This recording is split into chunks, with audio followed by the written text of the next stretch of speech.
chapter 5, the word of the Lord, beginning with verse 13. Hear, believe, and receive God's instruction to you this day. Matthew 5:13. Jesus is talking here, and Jesus addressed his disciples and us this morning, all saying, "You are the salt of the earth, but if the salt loses its saltiness, how can it be made salty again? It is no longer good for anything except to be thrown out and trampled by men. You are the light of the world, a city on a hill that cannot be hidden. Neither do people light a lamp and put it under a bowl. Instead, they put it on the stand, and it gives light to everyone in the house. In the same way, let your light shine before men, that they may see your good deeds and praise your Father in heaven." Friends, this is the word of the Lord. Thanks be to God. This morning I'm going to quickly tell you 4 stories. They come from, they're about the mighty power of the transformational grace of God available to all any day. And the 4 stories I'm going to tell you this morning, they're from Lee Strobel's most recent publication. The book is called The Case for Grace. And it is my recommended book to you for gift-giving season in 2016. Those gifts of the graduates coming up, the gifts of the seekers in your family, needed gifts to newlyweds, young people, and teenagers that need encouragement. This is the book. The anecdotes that Lee has collected in this book all illustrate the transformational power that is available even today, even to you, through God's great grace. These 4 stories are going to illustrate that transformational grace still exists in God's name for you today. And I'm talking about grace as more than, a noun. Grace is more than just something that you have. I got grace from God. More than just what you have, something, a gift maybe that you've been given. But grace as a lifestyle, a transforming, inspirational, salt and light discipleship lifestyle. And Jesus will explain the transforming power of the great grace of God by addressing in timeless words to disciples then, to disciples this morning, to you in the radio listening audience this day here in Newberry. Jesus is saying, you are the salt of the earth. You are the light of a world. You are a city that cannot be hidden from view, a lamp that cannot be extinguished. Now, we all get the basic gist or understanding of what Jesus is saying here. Jesus is telling his disciples to live salty lives. Lives that are so flavorful that they will make other people thirst for your relationship with Jesus Christ. Lifestyles that are so transformational that they will reflect the light of God's compassion and love and presence even into the darkest moments of human existence. We get that in our heads, but every last one of us struggles with the practicality. How do I do that? And what does that kind of salt and light discipleship, what does it look like? The first thing I'll say to you today, if you're following along on the sermon outline, is if we are to live as salt and light to the world, you are to live out the faith, even if it's going to cost you something, even if it costs you something precious or dangerous. First story, Ron Bronski. Lee Strobel says that Ron in the 1970s was second in command of the most violent street gang in the city of Chicago, the Bel Air team. Lee describes Ron as initially a sociopath. His first arrest was in juvenile incarceration for attempting to kill his mother with a hammer. He failed in foster care, dropped out of society, entered into the gang life family, and lived for over a decade in a world of drugs, guns, violence, and addiction and aggression, with complete and total disregard for any social authority or social norms, until one day he's actually in broad daylight running down a main street in the city of Chicago through the crowd, firing his pistol at a rival gang member.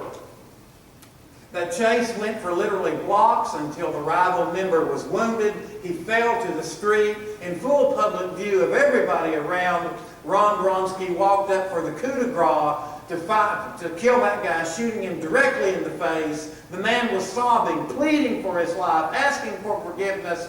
Ron pulled the trigger and the gun went click and it misfired. Knowing that there was no hiding from the crime, Ron dropped the pistol and started to flee for his life. He was facing 20 years for first-degree attempted murder if he was apprehended, and other felony charges that he was wanted for. He fled with his girlfriend initially to Canada. They made their way to the Pacific Northwest. He got his first, in his 20s now, he got his first legitimate job in Portland, Oregon as a metal fabricator. And this is how the great and mighty, transforming, life-changing grace of God goes to work. This is how God goes to work in the world around us. You see, Ron got a job not just at any metal fabrication facility, but the owners of that, his employers, they were Christians. They weren't just the Sunday go to meeting, keep my name on the roll kind of Christians. They were Christians that lived salt and life, transformational lifestyles. For they had been transformed by the great grace of Almighty God. And Ron began to thirst for what his employers had in their lives. And eventually Ron and his girlfriend would attend church with them. He would give his heart to Jesus. He would make peace with God. He would be baptized and become a Christian. And there was celebration in heaven and earth and in families all. And Ron realized that he was reconciled with God, but he realized that true peace in his life would only come after he reconciled himself with the crimes of his past. He kissed his wife and his daughter goodbye, and he said, I got to go back to Chicago. I got to make this right. They all knew he would be facing a 20-year prison sentence for that attempted murder charge, but Ron wanted peace in his life. And so he goes back to Chicago. And in Chicago, in the 1970s, there was a newspaper reporter with the Chicago Tribune, and that is Lee Stovall. Today, Lee Stovall is one of the pastors at the Woodland Church and a past pastor in Chicago, some of the 12 largest congregations in the country. But 40 years ago, Lee was an undeniable agnostic, an atheist, and completely opposed to anything about Jesus Christ. He was a secular reporter, living a humanistic lifestyle, working for the Chicago Tribune. His desk assignment was covering the court cases in Chicago. And he was there in the courthouse, this place that Lee Stovall describes that fed his life of cynicism. For everybody there was looking for the easy way out. Everybody there was looking for a technicality to excuse them of their offenses. Everybody there was looking for a lifestyle that they didn't have to take responsibility for. And in walks Ron Bronski. And Ron Bronski announces that he's a disciple of Jesus Christ, that he's wanted for murder, and that he's guilty. I did it. I give myself up. I'm yours to take away. Lee Stovall was shocked. He said, people just don't do that kind of thing. That's unheard of. And so he goes and he gets Ron's story for the newspaper. And he interviews Ron's friends and the street gangs. And he calls back to Portland and he hears about the transformational moments in Ron's life and in his employer's life. And Lee writes this story that ends up on the third page of the Sunday edition of the Chicago Tribune in the 1970s, before there was anything else to read. No internet, no Yahoo. It was all, this is what people got their news. And it just so happened that the following day, the following Monday, was Ron's court date to be sentenced. And this is how God works. This is how salt and life living makes transformational moments and gives hope to all. For that judge had just read Lee Stobel's story about Ron's life's transformation. And the judge calls Ron up for his sentencing, and the judge says that no doubt you're guilty, no doubt that you have a lot of outstanding crimes, no doubt that by the letter of the law you are due an incarceration of 20 years, but I don't believe you're that man anymore. I believe something has changed. I believe there's been a transformation. It would serve no justice to put you behind bars. I sentence you to return home, to live your life with your wife and with your daughter. And Ron was asked, following the sentence by Lee Stobel, a newspaper reporter at that time, what do you think about the court's ruling? And Ron said to Lee, the judge has given me a great grace, and God has even a greater grace available to even you. And all you have to do is ask for it. And Lee Stobel has written that that was the moment that changed everything in his life and sent him on a path seeking Jesus Christ as his own Savior. Friends, if we are to live salt and life discipleship, we have to be able to live a life of discipleship that does not count the cost. For salt and life, a lifestyle of transformational grace, seize the opportunity, the spiritual opportunities that God places before you. Be that salt and life and transformational grace that you and that others might discover the hope that we also desperately need. And it will cost you something. There may be a professional price. You might have to say to a client or to a boss or to a supervisor that's asking you to cross a morality line, no, I won't do that. There might be a social price.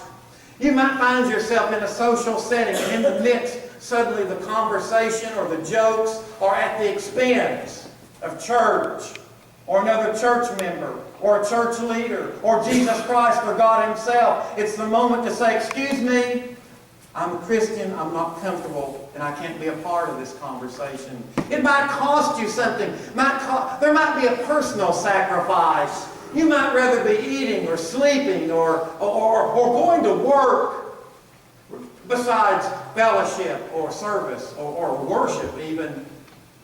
Look at what happens when believers start to live lives of salt and light, illustrating dynamically their commitment to the transformational power of Jesus Christ. Employers find hope. Ron Bronski found hope. A newspaper reporter named Lee Stobel found life transformational hope. We all find the hope we so desperately need. Our memory verse this morning is Galatians 6:9. We'll all read it out loud. Let us not become weary in doing good, for at the proper time we will reap a harvest if we do not give up. If we are to find and share the hope, the salt and the light that our neighbors and friends, that all of us so desperately need, we have to be willing to pray for other people and for their needs, as if their very lives depended upon it. Second story from Lee Stobel. He talks about his father-in-law. His father-in-law named Al. He says Al is a tough old bird. He describes his father-in-law as a lifelong agnostic. That Al says, no God, no way, I don't want to hear about it. Now this could be embarrassing to a pastor in Willow Creek or Woodland, some of the 12 largest churches in the country, to the entire family. They worked with him for years. Oh, Al, come to church with us this Sunday. No, I don't want to hear about it. For a lifetime, his family prayed diligently for him. And at age 89, Lee Stobel's wife had prayed daily for her father every day for over 20 years without missing a day. And she calls up Lee Stovall at his church office and says, Al, my father is hospitalized. It's critical. He's 89. Of course, they already know that.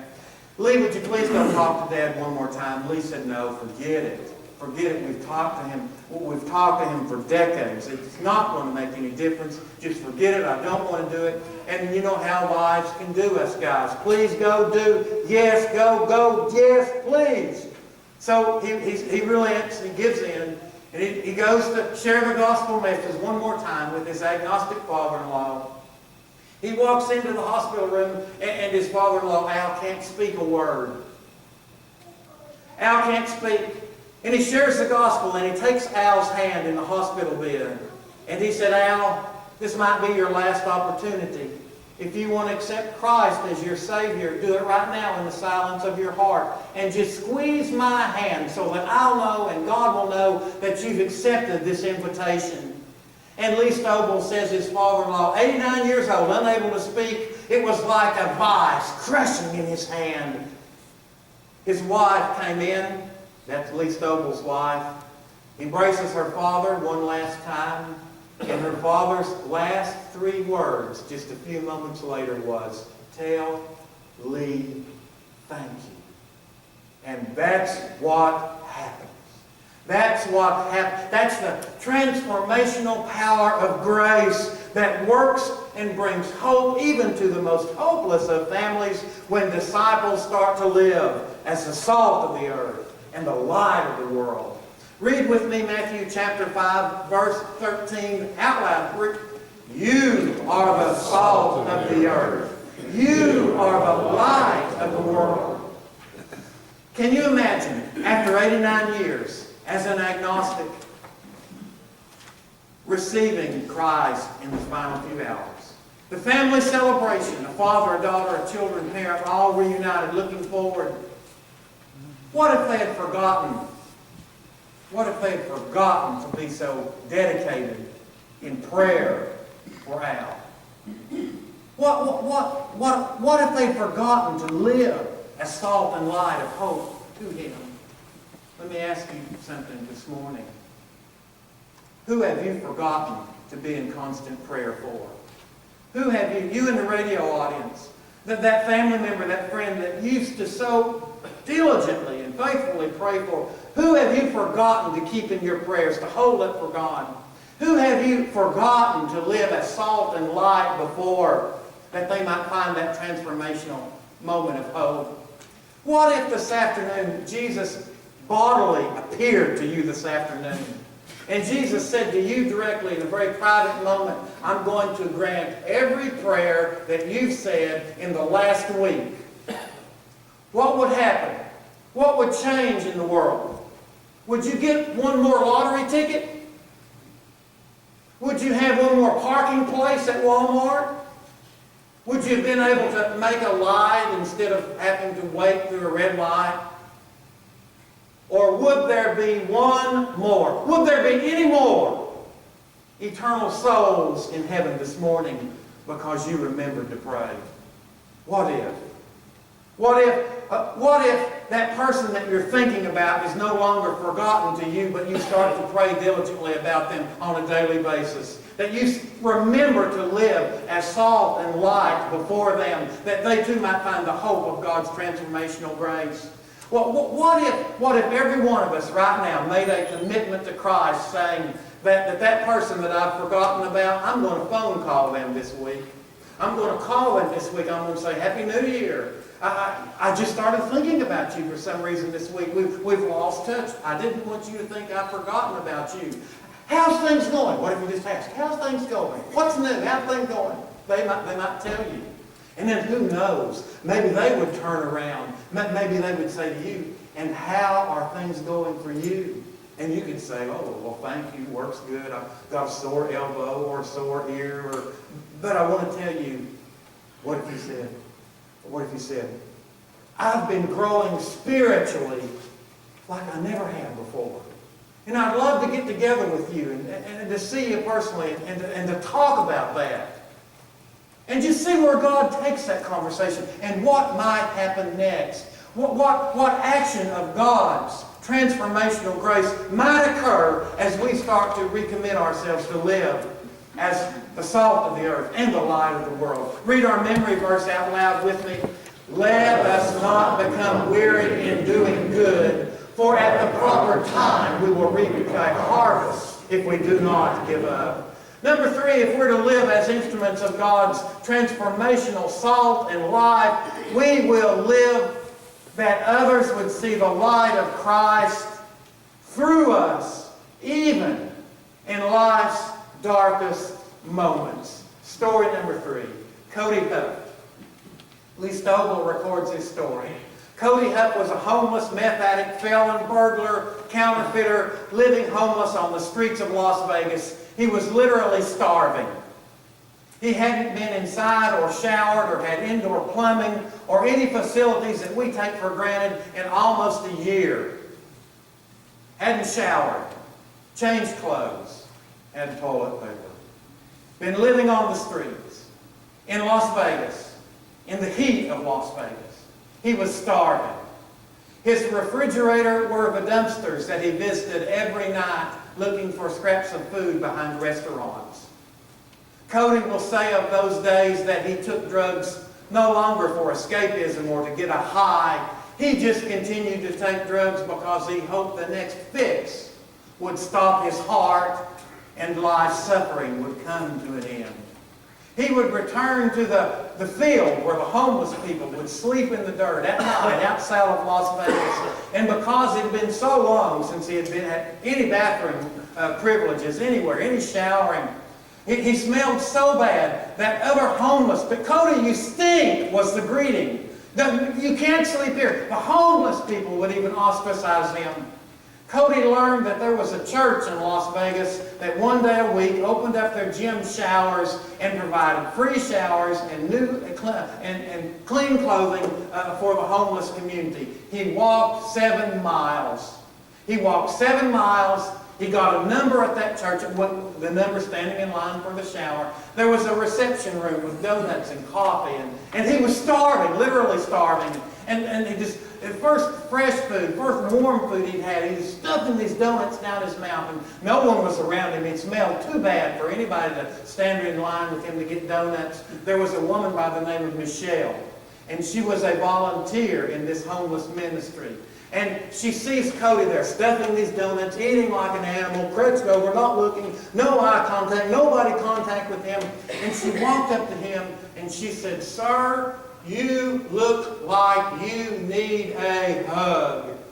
Without looking at her, Cody said, "No, Cody stink. No, Cody stink." And she grabbed him and she squeezed him through 5 layers of clothing that collapsed onto his skeletal body. And she said, "You don't stink to me. You don't stink to Christ."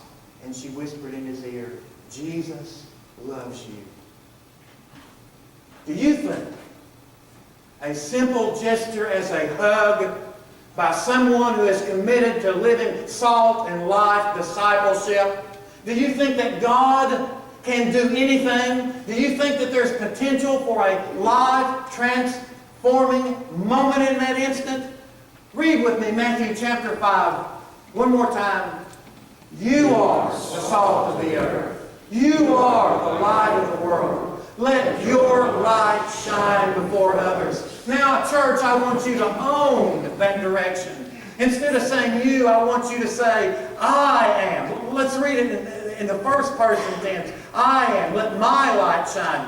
Own it. One more time. I am the salt of the earth. I am the light of the world. Let my light shine before others. And do you know where Cody Huff is today? Is he homeless? Is he dead? Is he still starving? Is he still struggling in a hopeless life? He's pastoring his church this Sunday in Las Vegas. And he's the founder of the Las Vegas Broken Chain Ministry. And his church has a weekly crusade in the fields outside of Las Vegas where the homeless people sleep, bringing them food and clean clothing and nutrition and the transformational grace of the gospel of Jesus Christ. He says to them, I used to be just like you. I used to sleep right over there. but I have a message that comes from disciples who live lives of great saltiness, great light to a lost and dying world, that God has a great grace, and that God is offering to you and to all who will receive it today a great life transformational grace that reveals and provides to all the hope that we also desperately need. And our memory verse this morning is, "Let us not become weary in doing good, for at the proper time we will reap a harvest if we do not give up." Finally, friends, because Becky said no more than 3 points. Somebody laughed. She did say that. Finally, friends, when you get back to salt and life discipleship, you will find the hope that you so desperately need. Life will start to make sense. Last story. Lee Stovall was writing about his last days with the Chicago Tribune. He was already a teaching pastor at the Willow Creek Church in Chicago, one of the 10 largest churches in the country. And he was final days at the Chicago Tribune. And he was leaving one Friday afternoon, and he felt God just tugging at his heart, "Go into the business office." He felt God over and over again, "You can't leave till you go to the business office. You can't leave. What am I going to do? You're going to invite somebody to church next Sunday." He walked into the business office. The only person that was in that office that he could see was the business manager of the newspaper. He knew this guy as a devout atheist for years, for a decade or more. And he said, "Hey, Bill, how you doing? Yeah, great week, great story, good job. Yeah, I like this, like that. Hey, Bill, I just stopped by. to let you know that it's Easter Sunday coming up next week, and I wonder if you and your family would like to come to church with me." And Lee, "Are you crazy? You know I'm an atheist. I'm not into that stuff." And Lee went on and says, "Well, it is Easter, and let me review to you," and he was working on his first book, The Evidence for the Resurrection of Jesus Christ. "Let me review some of the evidence of the resurrection of Jesus Christ." And he starts, "No, Lee, I don't care about that stuff." "Well, do you ever think about God? Do you have any questions about God?" "No, Lee, get out of here. You're wasting my time." And Lee Stovall writes that he walked out. That was so awkward, so embarrassing. Why, God, why? Why, God, why did you put me through such an awkward and embarrassing moment? Why did you send me in there? And for years, it never made any sense to Lee Stovall at all. And he pondered that one awkward, embarrassing moment that God forced him to share with an old friend, and why. And to this day, Lee Stovall will tell you that business manager is still a devoted atheist, agnostic in his lifestyle. And so on the screen here at Avonlea, here's a picture of the Willow Creek Church. It looks like an amphitheater. It looks like a theater, a stadium, in fact. And Lee Stovall said several years later, he's on this big stage. He's just delivered the Sunday morning message, and the crowd is moving. One service ending, one's beginning. Some people are coming up. "Mr. Stovall autographed my book," and he autographed my book, or some of this stuff. And finally, a man walks up and says, "Sir, I want to shake your hand. I want to shake your hand. I want to thank you. I want you to know how much I appreciate the spiritual influence you personally had on my life and my family's life." And Lee Stovall didn't recognize him. "Have I met you before?" he inquired. No, let me explain. We've never really met. You see, years ago in Chicago, I was unemployed. I was desperate for work. I went to every business asking if there's anything I could do. I stopped by the Chicago Tribune. I said, "Is there any work here? I'll do anything." And they said, "Well, do you lay tile floors?"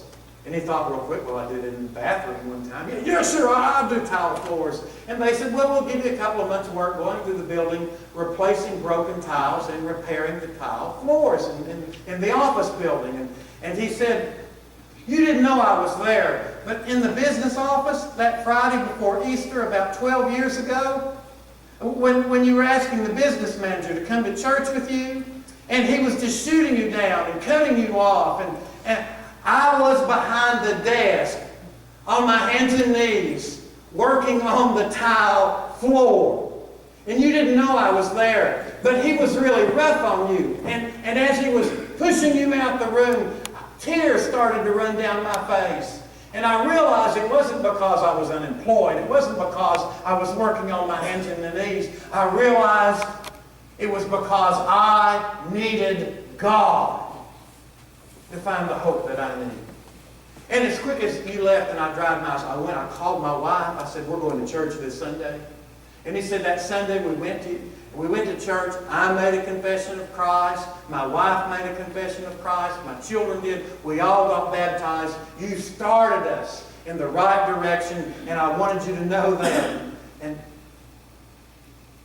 when you seize the spiritual opportunities that God provides you, when you live as the salt of the earth and the light of the world, you will discover the transformational power of God's grace that provides the hope that you and every last one of you and you in the radio listening audience so desperately need today.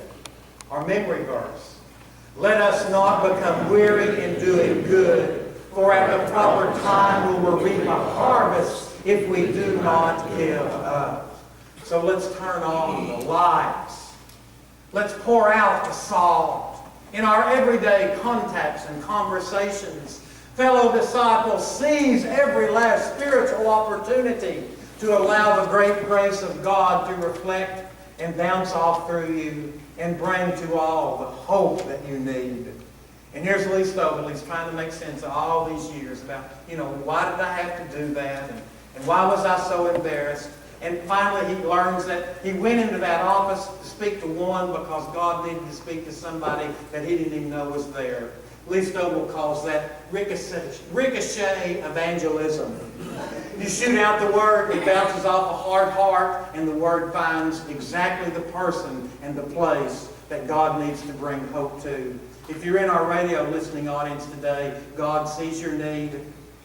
Christ is the source of the hope that you're searching for, and God knows you're there. In the silence of your home, just close your eyes, bow your head, open your heart, and silently ask Christ to come into your life. Ask Him to reignite hope and to restore salt and life to you today. And to our Avalade Church family, I want to say to you this morning to encourage you and to encourage you to reignite salt and life living. When you leave the sanctuary today, I've got a Witness to Hope card I'm going to give every last one of you.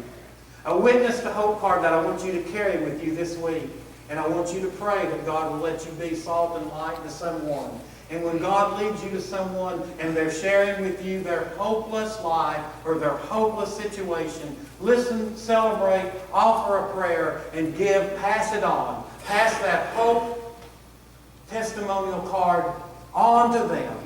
Live as a witness to hope, to the hopeful, powerful, transformational grace that God offers to all.